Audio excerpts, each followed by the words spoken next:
Just as you can read them spirit hopping and jumping from one person to another before they get you, you know how your boss feel before he even come in the morning. Why? You can gauge him. You can gauge him with a good morning. You've been working with him for 3 years. You know his bad mornings like you know your spouses or whoever you're dating. You know they bad morning like you know they bad morning. And you look around, you say, how you doing this morning? I'm all right, Jim. How are you? Excuse me. Okay. All right. Normally, he up and at it. So you know automatically. Okay. He might say something slick to me. Guard your spirit at that moment. Guard it, because you're going to have to. And children do you the same way. Child come in. How you doing, baby? Fine. 9 times out of 10, they're going to do something to try to get you out of order later. And you, the parent, in a situation where you may be right. But order is order. And a person who stir up strife regardless. If we go to Proverbs chapter 19, and let's go to verse 11. It says, the discretion of a man deferreth his anger, and it is his glory to pass over a transgression. Oh, happy is the man that don't let that other man get him out of order. That's basically what that means.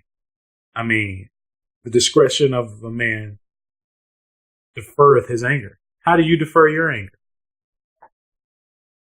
What do you do?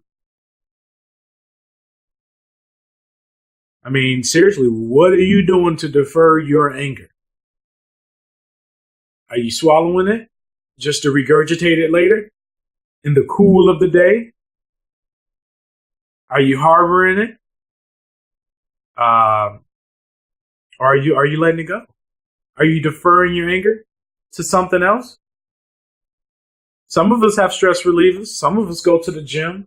Some of us go running. Some of us go fishing to defer the anger.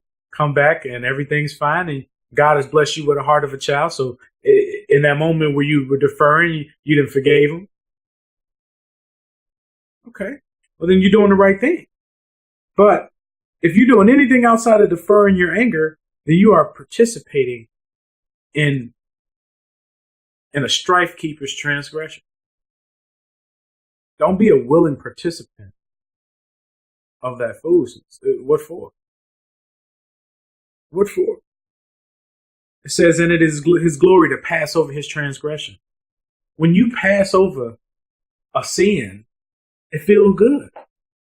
Well, you got to start with the small things. I mean, the victory isn't won overnight. It is won hour by hour. That's for sure. In this hour, someone who usually gets your goat didn't get you. Someone who said that slick thing, you kind of, you know why? Because you're on the lookout for these things. This is a war out here. Ain't nobody getting away. Don't nobody leave their house and come unscathed. You trying to return something at Walmart. You trying to return something at the mall. All of a sudden, the policy changes. Why does it have to be that you have to get a manager to authorize something that you know you have the right to do? Well, here's this person with a bad spirit telling you what you can't do with something that you've been doing forever. Well, that's enough to make you angry. Well, instantly, you have to assess the situation and take control over your body mechanics first, and then manage this face, and then ask God for a peaceful mind. Lord, help me to return a choice word, not my choice words, your choice words, to this person, because they're strife keepers. They keep up strife with every 6th customer. I had somebody give me such a hard time before. I told her, I was like, I said, don't worry about it. I'll remember you. She's like, you remember me? I'm like, yeah. Yeah, I'll remember you. I won't ever forget you. I'm not gonna remember you to take advantage of you. No, I'm not gonna remember you, but I will remember to pray for you. Pray for those who despitefully use you. Okay.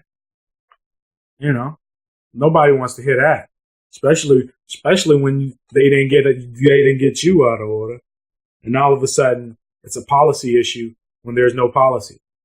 They just don't feel like it.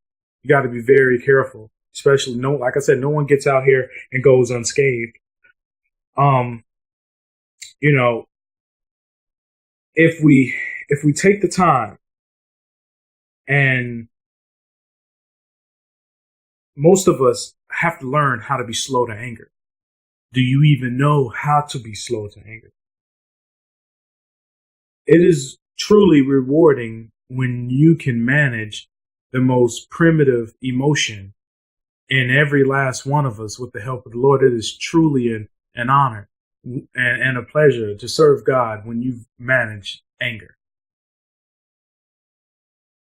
Remember, from the last time I told you, each test you pass, your breaking point varies and it's going to get different. Now, at the same time, you know, there's more for you to do.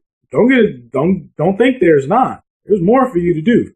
There's always going to be more for you to do, especially on the side of forgiveness.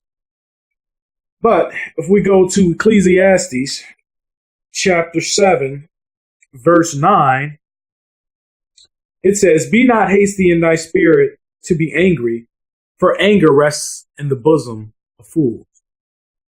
Okay, well, don't be hasty.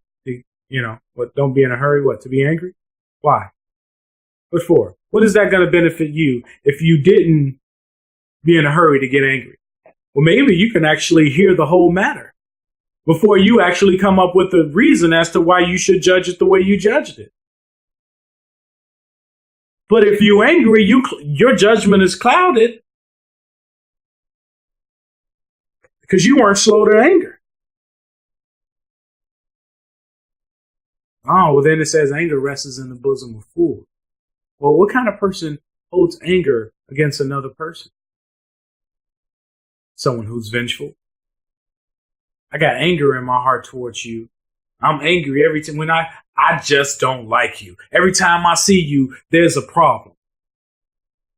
Well, you had that in your belly from the previous situation. So now you can't even, this matter is completely different. But because you know the spirit of that individual, it makes it hard to actually do what you're supposed to do. But that's when you should do it even the more so. It says, "Be not hasty in thy spirit to be angry, for anger rests in the bosom of fools." You ain't no fool. Don't hold it. It stops you from getting out of order the next time if you just let it go. That's the real. So,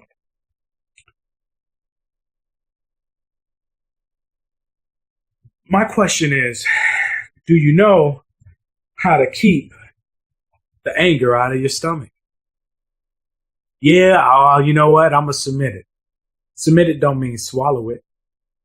And, you know, your belly going to burn regardless because your flesh don't like it. But you don't have to swallow within that aspect of saving it for later. Swallowing anger is the equivalent to swallowing poison. I mean, don't swallow poison, but it would make you sick. Everybody knows that. How about you swallow some forgiveness? Yeah, that's a different, you got to have a different palate for that. Everybody don't want to swallow forgiveness. We can all swallow the anger. I'm going to let that ride. Yeah, I'm going to let that ride. You don't know no better. I'm going to let it ride. But what'd you do? You stored it. You didn't even let it go. You stored it. Man, if you swallowed some forgiveness, then you won't have to worry about, I mean, think about it.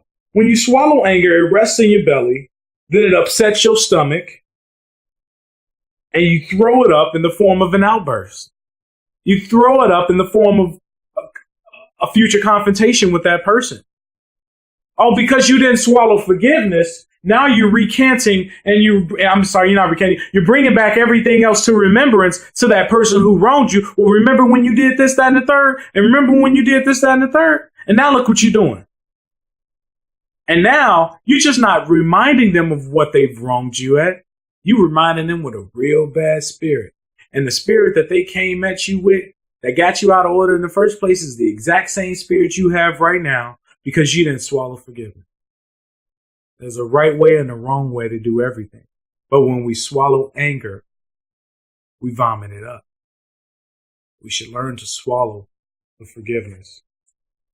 And, some people say, well, you keep letting them do you like that. One day you don't snap. Don't believe that. Don't believe that. Only people snap is the people who've been swallowing it. But if you let God lead your heart and ask you, Lord, give me a heart of forgiveness as a child, instead of letting these people control you and how you act, by you swallowing what they gave you. You don't have to swallow it. The minute someone has wronged you, hit yourself with a I forgive you. When I tell you about tricking the brain, this is a training system. You can't just go from being angry all the time and all of a sudden now you've forgiven everybody. No, it don't happen like that. It can if your heart's in the right place, but it's you sowed to anger so much because you were right. I ain't talking about sowing the anger about something you wrong about something you guessing about. You right. Ain't like you wrong, you right. Where's your mercy? And you know what? At the end of the day, you ain't even having mercy in yourself because you're swallowing it. You ain't forgiving it. Proverbs chapter 14, verse 17 says, he that is soon angry dealeth foolishly. You can't even handle, I just said it, you can't even handle a matter wisely. It says, and a man of wicked devices is hated. Okay. Well, what if people look at you as the go-to person for conflict in the office, conflict at the job, and they both bring it to you, but one of them has made you angry, and because you swallowed it, you can't even give them the proper guidance and counseling to diffuse the situation amongst two people who know each other. It could be friends, it could be family members. But because you swallowed your anger and you didn't forgive them, now all of a sudden it comes back up, and he that is soon angry dealeth foolishly. So you might give foolish wisdom to one person. You might give foolish wisdom to both of them. They might have both wronged you. And you bringing it to remembrance, and now you're using this situation to say, I'm going to give you a dose of this and you a dose of this, and they truly looking to you to diffuse the situation. And look at what you got.